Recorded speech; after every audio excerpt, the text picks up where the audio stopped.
much our library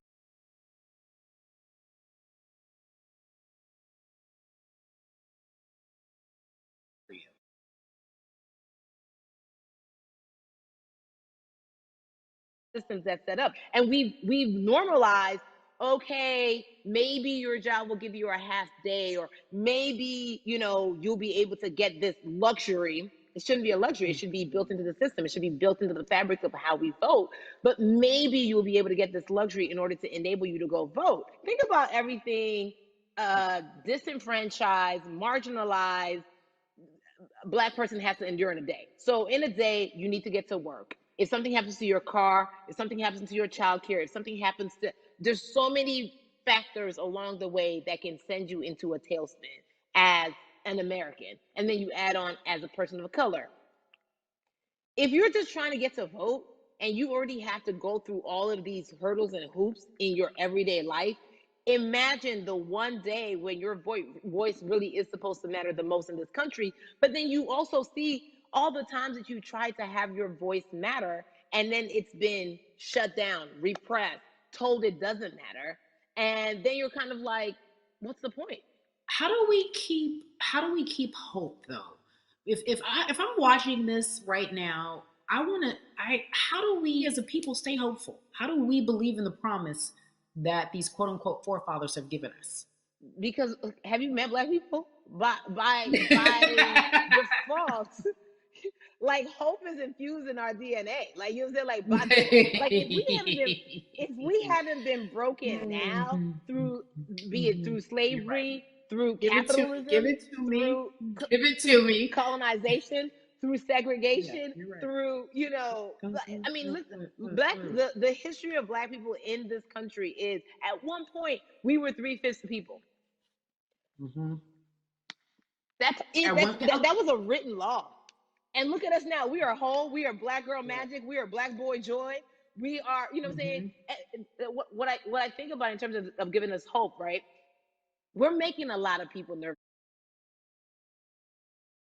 right now, because they're like, dang, we put all these obstacles in their way, and these jokers are resilient. But that should give us hope. That should give us hope that, like, we can't stop, won't stop. I mean, I went to the school of Diddy, you know what I'm saying? Hashtag, Harlem shaking it right now. Can't stop, won't stop. I think that's our motto. We can't stop voting and we won't stop voting. We can't stop marching and we won't stop marching. We can't stop thriving and we won't stop thriving. To that end, because you led me directly, activism look like? And I feel like back in the day, we had an idea. Yes, it is marching. Yes, it is protesting. Yes, it is speaking out against things that we feel are not right or unjust. But talk to me about what activism looks like for Yvonne Orji. Listen, activism, I think the beauty of activism is that it has many faces, right? You're going to have the people on the front lines. Like, you know what? Martin Luther King marched, but there were a lot of women who were in the homes like, hey, BT Dubs, when they come back, this is how we support all the people who are marching on the front lines. And we're going to be here doing what we know to do best here. And you know what? Somebody needs to bail them out of jail, so now we need to be in the community, getting money or whatever it is. So it's like everybody has a position to play. And so play your position like a shortstop, bruh. So whoever you are and whatever you do, play your position. So activism could look like, you know what? I'm not the one that's built to be on the front line, but you know what? My pockets go deep, so I'm gonna support the people on the front line. I'm a comedian. Black joy is a form of activism. There's always a call for entertainers or celebrities that have the platform to do something. Why aren't you speaking out? I'm not a believer in thinking that it's mandatory. Like you said, everyone can be an activist and be activated in different ways. But talk to me about the connection. Talk to me about the marginalization in your world and how you feel like it even inspires you to say more and use your platform to do more. Beneath the surface of what we do, like Niecy Nash says, it's the who, right? The who is the person who's going to be like, hey, let me call this out. Either blind racism, in terms of overt racism, in terms of ways that we can be better, in terms of ways that we can actually be more uplifting to the community that you may not even realize that you're serving. Before I let you go, talk to me about the urgency, in your opinion, for people to vote, our people to get out and vote this coming election. Yeah, I mean, guys, guys, guys, if you think you're tired now, I'm telling you right now, we cannot take this sitting down. We can't take this jokingly. I understand that it may be hard to figure out who to vote for, but at the end of the day, we got to vote for our families. We got to vote for our legacies. We got to vote for continued progress. We have to vote for upward mobility. We have to vote for equality in a way that is long lasting. And if we succeeded before, we can do it again. You talk about the whole. This is the time. This is not the time to give up. This is not the time to pretend a way that we haven't made progress. We have. There's still much more to be done. And you know what? We might have to get to a point where we pass the baton to our children and our children's children, but we still have work to do now for that generation.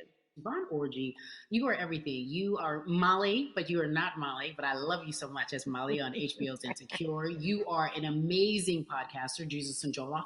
Shout out to Lovey. And then we also have movies. Like you, The World, you're a model, a cover model. Also, wait, don't let me forget your hugely successful stand-up comedy special on HBO. Girl, you doing it all. And I am so grateful. You're truly the dream, not just the American dream. You're the black girl, brown girl, do it all dream, the immigrant dream, everything. You're a beautiful, beautiful soul.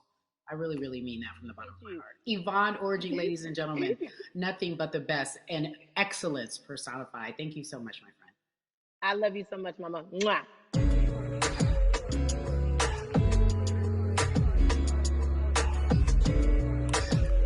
Yeah, la la. So Atlanta has been one of the hotbeds in terms of political unrest and social injustice. We've seen so much happen in that city, and we've also seen so much come from that city, including one of our very own founding fathers of the civil rights movement, and that's Martin Luther King Jr. But right now, we want to welcome in someone who has used his platform to talk about voting, to talk about racial injustice, and how he's trying to help. Atlanta's very own Russ joins us now on We the People. Russ, I'm not going to fan out and tell you what some of my favorite songs were that I listened to repeat on yours. We're going to get to the topic at hand. So Amazing. We got to talk about, recently you did an interview where you shared your outlook on culture and music. And you also were very candid about the fact that you have a privilege and that it's necessary for you to give back. Tell everybody about what that means. It's very obvious. I'm white and I'm in Black culture and I'm benefiting financially off of it. So I feel like if you're a white person financially benefiting off of Black culture, you have to put finances back into Black culture. It's just that simple. The screenshots with your feelings, it just comes off like fake empathy because it comes off very dismissive and very oh, that sucks for y'all, but anyway, back to what I was doing. Have you felt that way always, or is it now because of the time of where we are in this country? I've always had the feeling. I think now it's just obviously elevated. It's a new level and there's new, it's to the point now where you can't, first of all, you can't not say anything. Second of all, though, I just think saying something isn't enough anymore. I think, if you have the ability to put money back into a culture that you're financially benefiting from, you have the ability to, you should. It's interesting that you talk about it in that way because some people do believe that white and you're in the Black culture, people just feel as if they can't talk about it. They feel awkward. They feel as if they don't have the privilege or the voice or the words. How do you find yourself right now in terms of interacting with people when they want to talk to you about social injustice, police brutality? What's going on in this country right now? Well, first of all, picking and choosing whether you want to be silent or not about race, that's a privilege in and of itself. But no, I try to just do my best to listen to the Black people around me and the educated Black people I have in my life. So I do my best to not act like I have all the answers for everything, especially in a culture that I'm not from. But that's why when we decided to raise the money for Black Lives Matter organizations, when we raised $500,000, we got on the phone with Tamika Mallory. I was on the phone with Karen Civil and talking with my friends to make sure the money went to like the correct places, and people who really need it. It's just about listening. That's all. Well, It's about listening. let's talk about that for a moment, because the way I think of activism, for me, it looks very differently. It's not necessarily just protesting on the front lines. I think that's great. But what about being an activist in the way in which you have decided to be one? What inspired you? What did it look like? You said you raised money for Black Lives Matter. What did you do? Mm-hmm. Walk us through everything that you did and how you find yourself in this moment right now. So for me, it was 3 years ago. I had like a string of festivals, and I decided that I was going to wear T-shirts with a message on them because I figured, what better, what better time to use a platform than in front of a bunch of people. So one of the T-shirts I wore was, "If you want to change the system, speak up. White silence is pro-racism." The whole thing, and it didn't really it kind of got swept under the rug back then. But when all this stuff started happening again, and it's been happening, the police brutality against innocent Black people, I was like, man, I'm not the biggest artist in the world, and I certainly don't have the most white fans in the world, but I got a good amount of people that I can definitely mobilize and turn into some money. And I know they're down for the cause because it's merch, it's a good thing. And I've always been outspoken anyway, and so how am I going to be in Black culture and not be outspoken about racism? And then I got to ask you this, because you grew up in Atlanta, so that gives you a heads up, depending for so many people, because you're in the crux of that beautiful Black city where there are so many wonderful Black leaders, home of so much great music and things that speak to our culture right now. And we are really, really getting our word out, especially with this platform today, and saying that we must use our voice to vote. Talk to me about what the importance of voting for you in this upcoming election. Yeah, so full transparency, I had never voted before, ever. And because, I was one of those people who was like, my vote doesn't matter.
Money and I need to vote.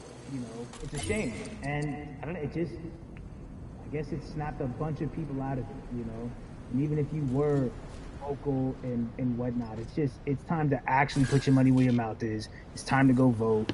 It's time to just stop talking about it and be about it. And it's been time for that, but like I said, I'm ashamed that it took me this long to actually really, really be about it, but I'm here now.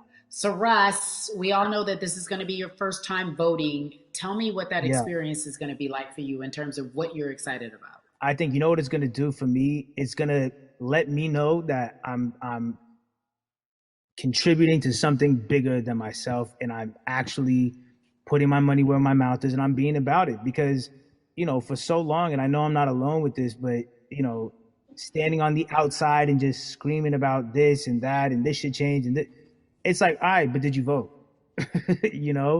And so I'm, I know it's going to feel good to know that I played a small role, and that's the problem. I think the mentality of like my vote doesn't matter needs to be changed to my vote, albeit small, does matter. It's a role I'm playing, and if I play my part and you play your part and he and she plays their part, then we make a difference. But it'll feel. I have a feeling it's gonna it's gonna feel very, very bigger than me. I mean, I think when you realize that giving actually feels better than receiving, that's when you start wanting to do your part and contribute. So, voting is an easy way to give.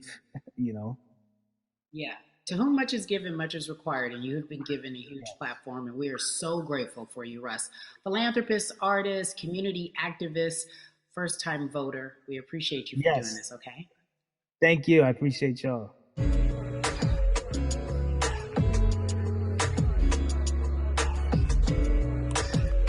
Yeah, la la. So cities like Atlanta and Chicago have been at the forefront of the discussions, especially now in this country when we're talking about COVID-19 and systemic racism, as well as police brutality and what we can do in this country.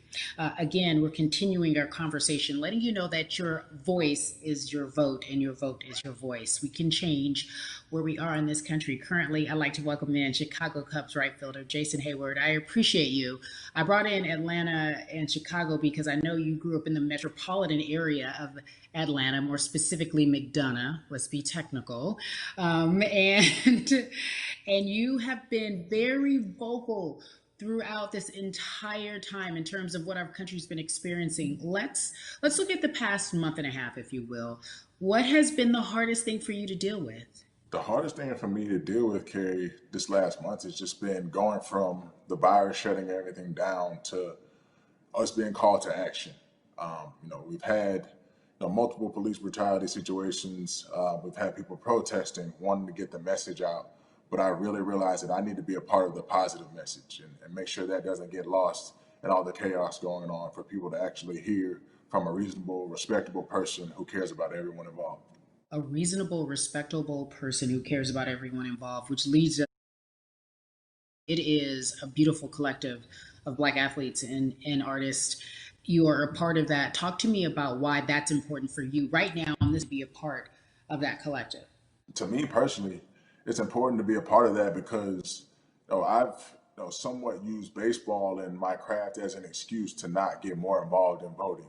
But I can't any longer use baseball and work as an excuse not to get educated, and not also to show people like at any moment in time, any walk of life, we can make a difference. So tell me in your words, what does activism look like for you?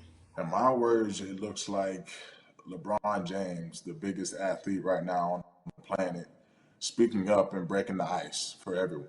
But I think for the first time, people see and hear from us. So now we have white teammates, we have other people speaking up and realizing, okay, like this is how we go about doing this. And to me right now, social media, athletes speaking up, entertainers speaking up, like we're trying to do with more than a vote. You said something I thought was so key, because covering sports for so long, I know that it's tough for Black players specifically in Major League Baseball to talk about how they feel. Adam Jones did it in a very eloquent way early on, but there are very few that are vocal. You said you all were afraid. Why use that word, and why were you afraid? We was afraid because in 2019, there were 68 of us total. And there are 38 teams. There's 25-man roster on each team. There's a 40-man roster, which is on each team as well. And there aren't many of us. So we're outnumbered in that sense, but not always in a negative way when it comes to our teammates and our clubhouses. But to get to this point, you have to move a certain way. You got to be careful what you say. You can't ruffle feathers. You can't come off in any way. Much like other Black entertainers, much like yourself, probably having to live through life every day. But to get to the highest level, you got to button up. You got to be seen and not heard. So baseball is, like I said, it was time for us to try and speak up and make a difference and show it's okay to do so, because we can't be quiet any longer.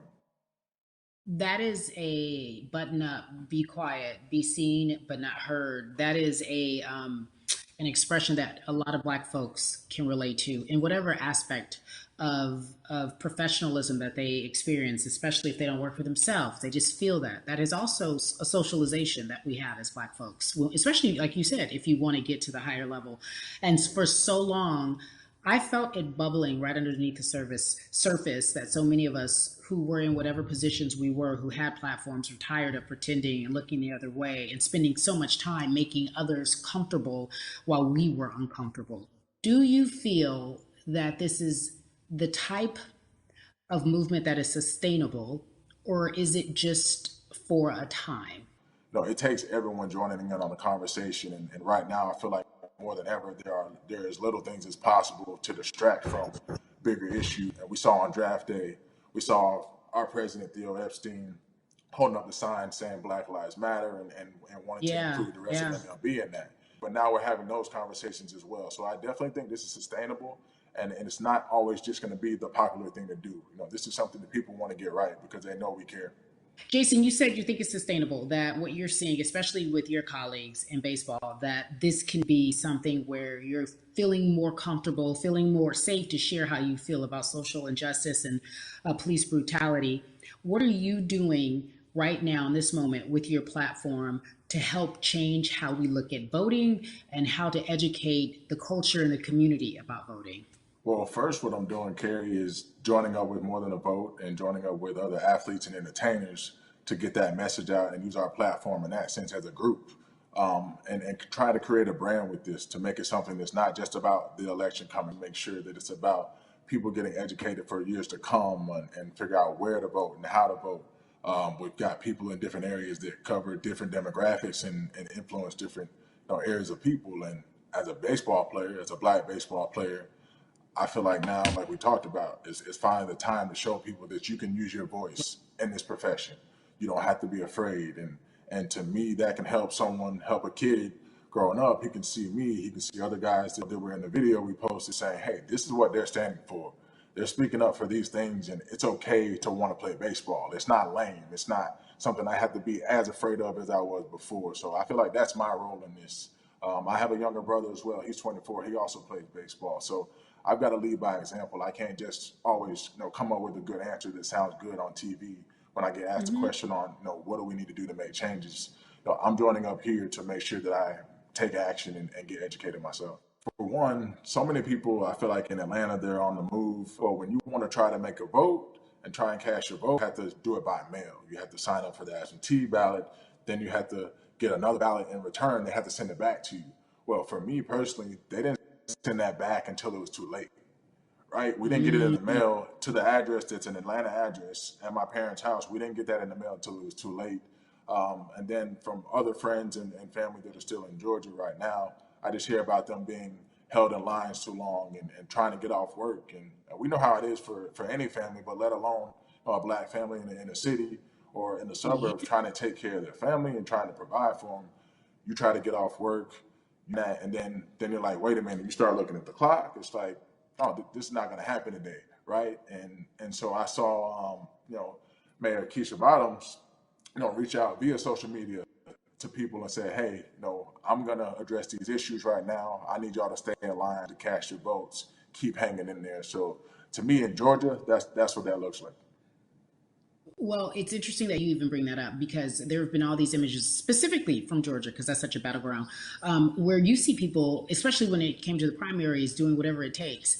And this is real life voter suppression that you're talking about. It's been happening for decades. It's not fake. What you're saying, these examples of sending you your ballot too late after the fact or shutting down the polls at 6 o'clock while people still are in line, that's a real life issue. There needs to be some type of change. And I think that what we're doing right now is fair. But the idea of voter suppression, do you think that is well known, especially with folks, within the generation, your generation? I think it's known in our communities, right? I don't think it's spoke on enough. I don't think there's been enough light drawn to it. Bring it to light. Let people hear about it. Let people learn about what that looks like. and get more people to say, okay, look, like this is going to happen. We have to expect this, and we can no longer make the excuse. You know, we can't say they didn't warn us. Jason, everybody knows, or it feels as if everyone knows, that the time is now. America's paying attention to us. We have their eyes, we have their ears. If you look toward the future, what are you most excited about in terms of seeing a change? I'm excited about how fast the word is traveling. You know, the word is being spread right now. The biggest athletes, the biggest icons, biggest entertainers are doing their part, but I'm also seeing people out there on the streets doing their part. You know, when so many things got lost, could have very easily got in the commotion when it came to protests, and you saw rioting, you saw looting. People still stood their ground, and people still went out there and said, "Look, we're doing this for the right reasons. We're going to come together. We're going to use drones. We're going to use social medias." I feel like this is a new wave of getting things done the right way and just spreading the message. You're right about that. And you're right. People are spreading the word unapologetically. We out here. We doubling down. Thank you so much. I appreciate you. Right.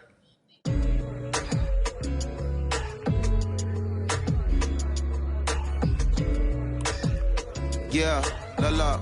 Hey, everybody. I am so excited to welcome a friend, a brother, family member, if you will, former colleague, NBA great, sports analyst, philanthropist. He does it all, and he's here to give us his time and his platform to talk about something that is so important, and that is voting. Everybody, welcome Jalen Rose to We the People. Talk to me about how important it is for the people who know you and love you and look up to you. Why is it so important that you use your platform to talk about voting? Initially, we have to get past the stigma of the mental systemic racism that comes with the presidential race, governors, mayors, senators, judges. We've been conditioned to believe that our vote does not matter. So usually when we looked up at all of those races and people that were running, not only did they not look like us, we didn't believe they were there to represent our best interests. So therefore, as a collective, we didn't mobilize until Barack Obama, and we felt a sense of hope that finally our country is going to do something that we felt would never happen in our lifetime. And I remember being at the inauguration in 2008. I made sure I was there. And we voted. In 2016, we didn't vote, Carrie. We didn't vote. And so many people try to make this political. This is not political. Me telling somebody to vote is like telling somebody to pay taxes. So that's one, getting over the stigma of nobody is going to represent our best interest.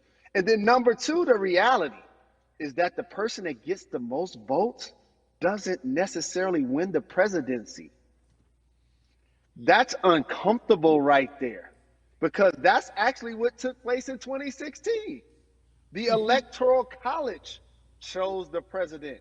And if you put all of their pictures up, I'm pretty sure they look a lot more like each other than they look like you and I. How about that? And then the third thing, especially in urban environments, oh man, they create barriers for us, Carrie. It's like you got to jump over the fence, you got to run past the dog, you got to jump on the hood of the car. The lines is 5 hours long. You get up to the poll and they don't work. Elderly people working in the city, while they got the young people who understand technology working in the suburbs. Like, these are all systematic things that try to discourage us from voting. And then finally, we don't have a day off to vote. We need to work. So we don't get a day off. It's going to be a full day, and I got to work to pay my bills. So you know what I'm going to do? I'm going to mail in vote. And you know what you want people to realize? That counts too. So your vote will be counted if you're able to mail it in. So those are a few things that I hope that we can do and mobilize. And shout to LeBron and his team. Shout to you and everybody involved. We will make a difference. Well, let's talk about more than a vote. There is a Black collective of athletes, of artists coming together and saying voter suppression is a real deal, especially in the Black community. When you just talked about, I got to work, so I can't go vote. And then when we do get in the booth, just in case we don't have to work, do we know who we're voting for? Not only do we have to vote, we got to be educated. And it's not always even about the man who's in office or the woman who's in office for president. It's about your local elections. It's about the people who are your DAs, your state DAs, like the people who actually make change in your community, who will change police brutality, who will make sure that your community is taken care of, who will defund police and hope that they can help you in stopping police brutality. So talk to me about why you decided to be a part of More Than a Vote and what it actually means.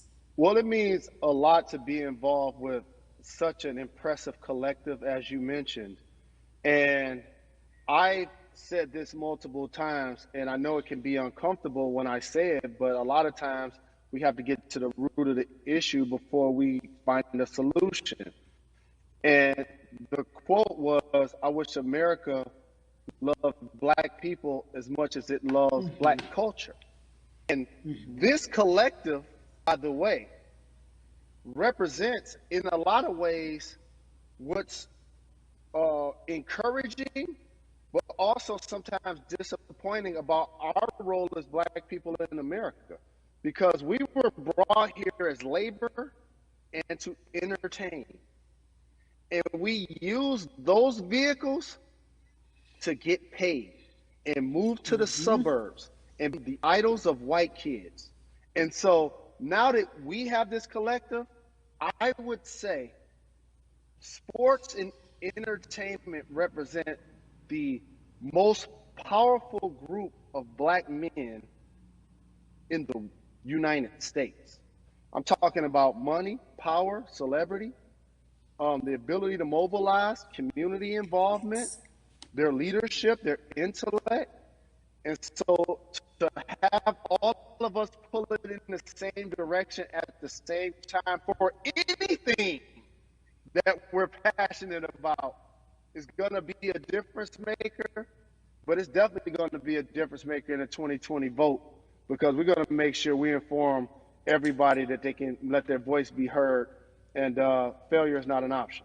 Jalen, what does voter suppression look like to you? A perfect example took place recently, Carrie, in Kentucky.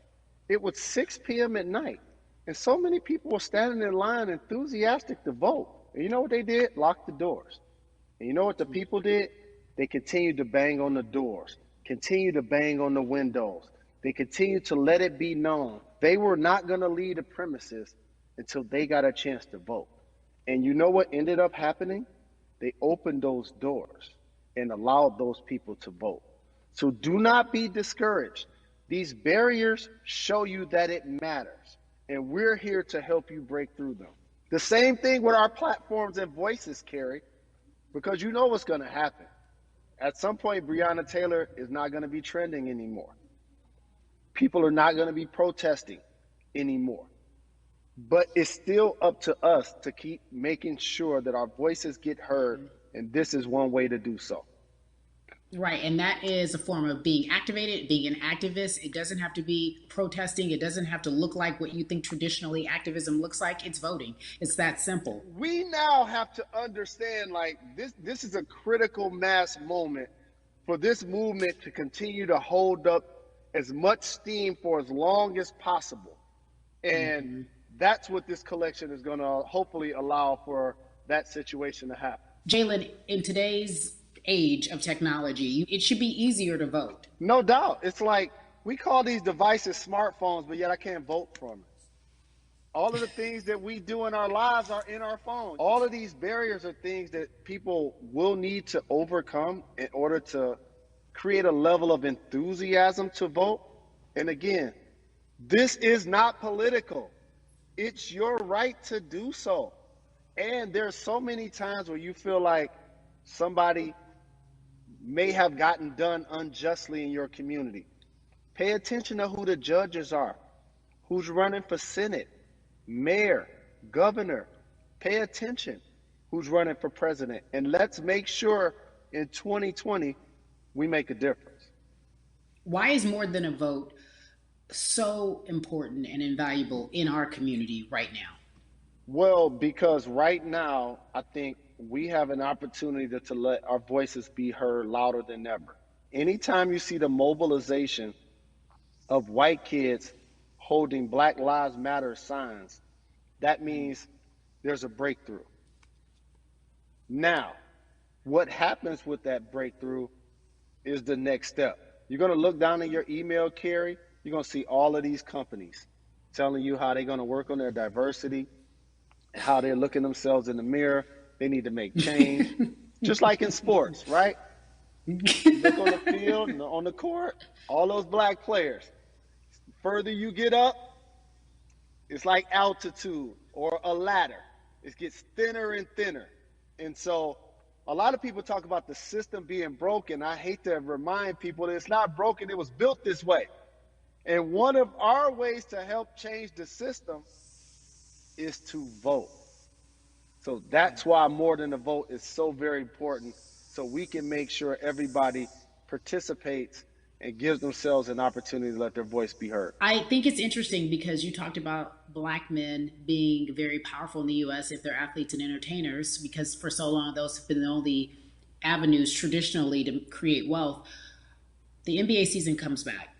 What are your feelings on the season coming back in the midst of everything that is happening? I think you'll see players challenging the establishment more. You're going to see them say, okay, if you have all of these marketing and promotional deals, how many of them are with minorities? How many people are you employing, NBA? What about certain teams? Who do you have as a minority owner?